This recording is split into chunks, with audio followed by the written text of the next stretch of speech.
Welcome to another podcast. This episode we're going to be taking a look at how to find areas under curves. Or more generally, we're going to talk about why the antiderivative does find areas under the curve. So if you recall, when we think about the derivative of f of x, this generally is going to give us the function that describes the tangent line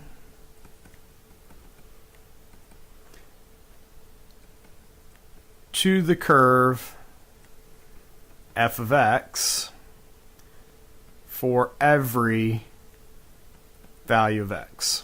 That's generally what the geometric interpretation of the derivative is that it is going to, if you take the derivative of a function, it's going to give you another function, and the function that it gives you tells you, sort of describes the, describes the slope, left out the important part there, describes the slope of the tangent line to the curve f of x for every x.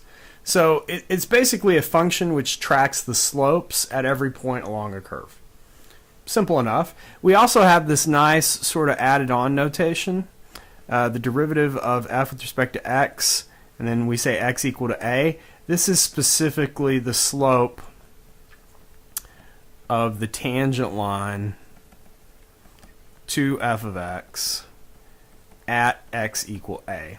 And we know that the value of that slope is f prime of a. We've gotten used to this sort of notation this semester. Well, I want to ask the question then, what is the integral of f of x dx? What does it represent?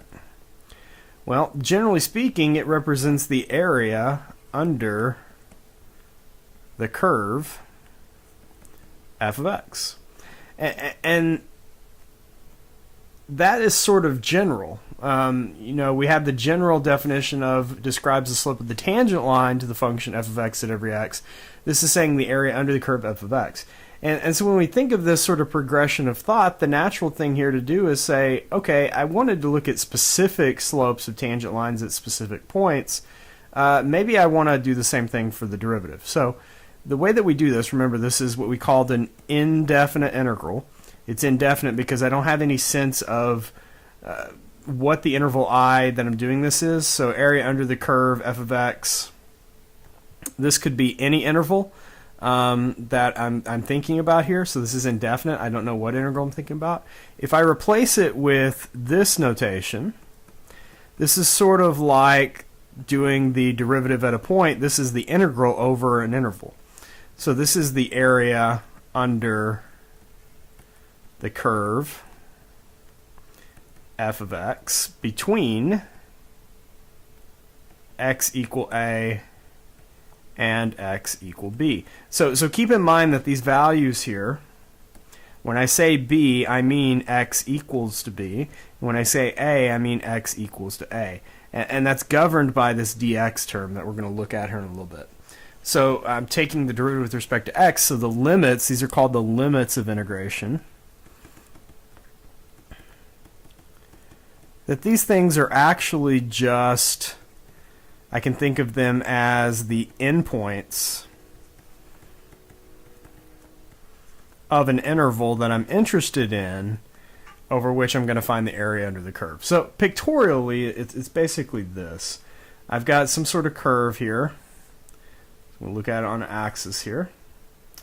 So we're looking at the integral, let's say from a to b, and we've got some sort of function, don't know what it's doing in here, but we want to find the amount of area underneath that curve. And so if this is the curve, y equals f of x, then this area, whatever its amount is, that area is going to be equal to the integral from a to b of f of x dx.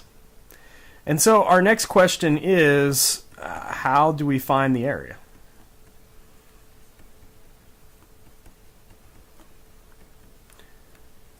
Well, the answer to that question has multiple parts. So to compute this area,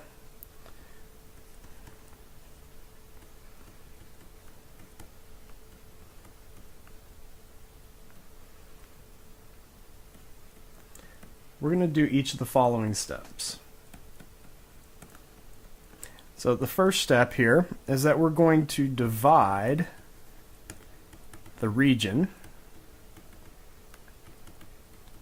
into rectangles. Now, there's many different ways that we can do that. I have a demonstration here in a second that's going to illustrate the number of different ways that we can divide it into rectangles. The second thing is that we're going to sum the areas of these rectangles. Now that seems incredibly easy. Let's just kind of think through it here. Suppose I wanted to draw in a rectangle here and a rectangle, let's say here, and maybe another one here. Just keep drawing in rectangles, and let's just do a skinny one here. It doesn't say they all have to be the same size rectangles. So I can easily find the area of that rectangle. I can easily find the area of that rectangle. Each one of these would be easy for me to find and easy for me to count. But it's very clear, like you can see here, that these are overestimating the area, and this one here is underestimating. So I shouldn't expect, if I just put together any number of rectangles, that when I sum up their areas, I'm going to get the exact area under the curve. And in fact, I don't. And here's where the calculus comes in, the third step. If this was all it took to do calculus, then we wouldn't really have calculus. It would just be geometry. So the calculus part comes into play because we actually have to take the limit of this sum as the widths of the rectangles